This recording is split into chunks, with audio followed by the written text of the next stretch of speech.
Oke, setelah kita tadi telah belajar tentang enkapsulasi, sekarang kita akan belajar tentang constructor. Apa sih constructor? Constructor dalam Object Oriented Programming merupakan prosedur atau function khusus, metode atau prosedur khusus ya, yang digunakan untuk menginisialisasi objek saat pertama kali dibuat. Constructor memiliki nama yang sama dengan nama kelas dan tidak memiliki tipe kembalian atau return type. Bahkan void pun tidak. Ingat ya, kan tadi kita telah belajar yang namanya prosedur, dia identik dengan void dan function ketika dia memiliki kembalian ya atau return type. Nah, constructor ini metode khusus ya, dia nggak punya void dan dia juga nggak punya return type. Gunanya buat apa ya? Nanti ya kita akan jelaskan di contohnya. Kemudian ciri-ciri constructor adalah apa? Ada 6 ya yang bisa disimpulkan di sini. Yang pertama adalah nama constructor harus sama dengan nama kelas. Kemudian tidak memiliki return type. Yang ketiga, otomatis akan dipanggil saat objek dibuat menggunakan keyword new. Yang keempat, bisa memiliki parameter untuk mengatur nilai awal dari atribut pada sebuah objek. Kemudian bisa dibuat lebih dari satu constructor ya, atau disebut constructor overloading. Yang keenam, jika tidak ada constructor yang dibuat, maka Java akan menyediakan default constructor secara otomatis. Walaupun kita tidak membuatnya, si Java tetap akan membuat constructor secara otomatis. Oke, default constructor. Default constructor, jika sebuah kelas tidak mendefinisikan constructor, compiler akan tetap menyediakan constructor default tanpa argumen. Dan yang kedua adalah jika sebuah kelas diberikan constructor baru, maka constructor default tidak dapat digunakan. Ya, ini adalah sifat dari default constructor ya. Kita akan coba saja ke contoh. Kita buat sebuah package baru namanya constructor. Oke, kita buat kelas mahasiswa lagi saja biar gampang. Ya, katakanlah si mahasiswa ini dia punya atribut aja, name dan nama ya.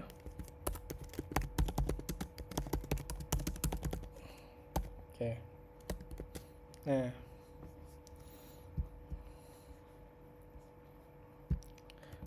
kita akan coba buat kelas main.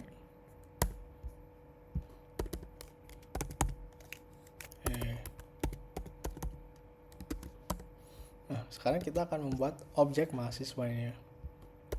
Kita akan coba buat mahasiswa. Namanya objek Dani, misalnya mahasiswanya namanya Dani gitu ya. New. Sekarang kita running. Nah, lihat ya, sudah sukses ya. Sebenarnya si Java ini ya, kalau ketika kita membuat sebuah kelas, otomatis dia akan membuatkan sebuah constructor walaupun kita tidak menampilkannya, walaupun kita tidak mengetikkannya ya. Sebenarnya isinya constructor kayak apa? Isinya ya kayak gini ya, langsung public mahasiswa. Oke, lihat seperti metode ya, karena ada ini ya, kurung buka, kurung tutup, dan ada kurung kurawalnya, tapi tidak mempunyai void atau return type ya, tidak mempunyai pengembalian tipe data ya, cuma ada visibility public dan namanya sesuai dengan nama kelasnya. Nah, kalau kita bedakan namanya, misalkan mahasiswa value, nah di sini akan error. Lihat, errornya adalah invalid method declaration return type require. Karena beda ini, jadi dikiranya kita mau membuat sebuah prosedur atau function pada umumnya. Nah, kalau kita buat void, dia tidak jadi error ya. Ingat, jadi si konstruktor itu harus namanya sama dengan kelasnya. Dan jangan lupa ya, ada kurung buka, kurung tutup. Nah, tadi kan dijelaskan ya bahwa konstruktor otomatis dipanggil saat objek dibuat dengan keyword new. Nah, kita akan buktikan. Nah, jadi kita akan buat sebuah baris kode di sini. Kita akan buktikan ya, jikalau si konstruktor ini akan langsung dieksekusi ketika kita tadi membuat objek baru ya. Nah, ketika ada new mahasiswa, jadi konstruktor ini akan langsung dijalankan. Kita buat print out di sini. Halo, saya adalah mahasiswa. Kode ini berasal dari konstruktor. Oke ya, ini konstruktor. Kita coba. Nah, lihat ya, walaupun kita cuma panggil objeknya saja, tapi si kode yang ada dalam konstruktor ini sudah langsung dijalankan atau digunakan. Baik, itu tadi kita sudah belajar tentang default constructor. Kemudian untuk konstruktor lainnya, itu adalah konstruktor berparameter. Nah, buat apa parameternya? Parameternya adalah konstruktor yang memiliki parameter, dan parameter tersebut akan diisikan ketika objeknya dari kelas itu dibuat. Mungkin agak membingungkan ya. Parameternya untuk apa? Ya, parameternya untuk ini ya, biasanya digunakan untuk memodifikasi atribut-atributnya ya. Kita akan coba buat ya, kita hapus dulu. Oke. Public mahasiswa. Ya, oke, tadi ada parameternya seperti string di sini. Name, string, nama. Oke, kemudian this name sama dengan name, this nama sama dengan nama. Oke ya, jadi ketika kita memanggil konstruktor ini, maka kita juga harus langsung mengisikan data untuk kita simpan dalam atribut yang kita buat ya. Oke. Kita coba buat satu baris lagi. Halo, nama saya adalah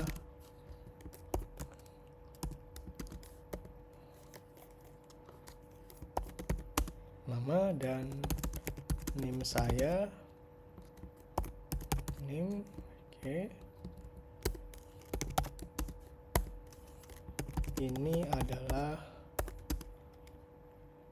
Ini berasal dari konstruktor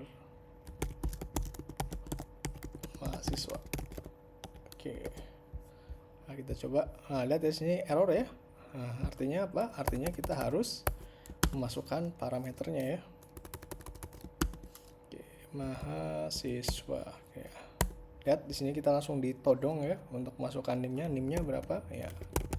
Masukkan ya, NIM berupa string, kemudian namanya juga berupa string. Oke. Kita coba. Lihat ya. Halo, nama saya Dani dan NIM saya 202020. Ini berasal dari konstruktor mahasiswa. Nah, jadi itu ya, itu adalah konstruktor berparameter. Dan tadi ingat yang terakhir, konstruktor itu juga bisa dibuat overloading ya. Overload artinya adalah kita mempunyai dua atau lebih metode yang memiliki nama yang sama tapi memiliki parameter yang berbeda. Kita dapat membuat lebih dari satu konstruktor dengan melakukan overloading terhadapnya menggunakan konstruktor lain dengan parameter yang berbeda. Dalam banyak situasi, kita ingin membuat objek dari satu kelas dengan berbagai kumpulan data awal yang berbeda-beda. Oke, contohnya seperti apa? Baik ya, kita akan contohkan. Ingat ya, misalkan tadi di sini, kita ingin buat konstruktor yang kosongan kayak gini. Dan ini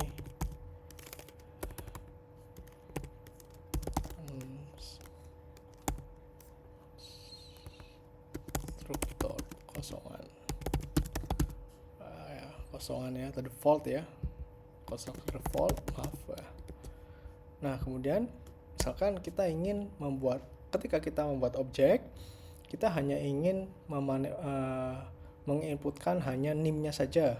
Untuk namanya kita ingin inputkannya nanti gitu ya. Ya bisa aja ya kita buat beda ya. Public mahasiswa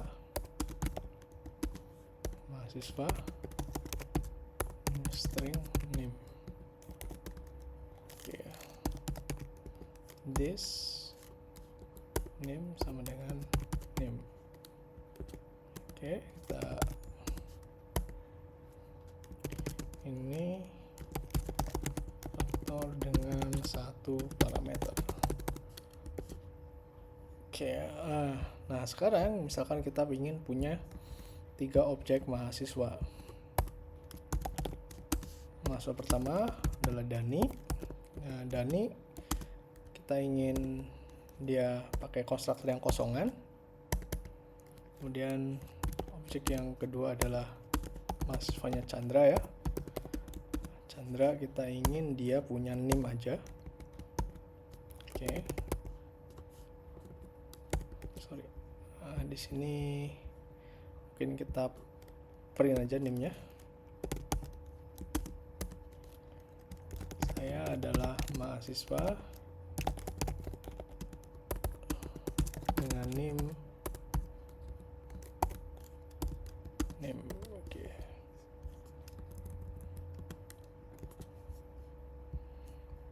Ya, dan yang ketiga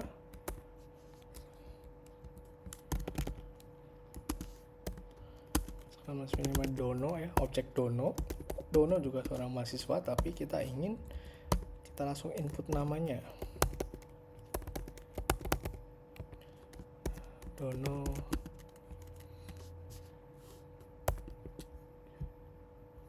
Oke, jangan lupa titik 2. Sekarang kita running. Lihat ya. Jadi ketika ini dipanggil, ini adalah konstruktor default. Ini dicetak ketika kita membuat objek mahasiswa Dani. Dan saya adalah mahasiswa dengan NIM 2020. Ini konstruktor dengan satu parameter. Nah, 2 ini berasal dari sini. Dan mahasiswa Dono ya. Dan ini, halo, nama saya adalah Dono dan NIM saya adalah 23 bla bla bla bla. Ini berasal dari konstruktor mahasiswa. 2 baris ini berasal dari sini. Nah, seperti itu ya. Itu adalah konstruktor berparameter. Dan menerapkan overloading pada konstruktor. Baik, mungkin cukup ini saja untuk video tentang konstruktor. Jika ada pertanyaan bisa ditanyakan melalui LMS atau melalui grup WhatsApp yang ada di kelas ya. Terima kasih.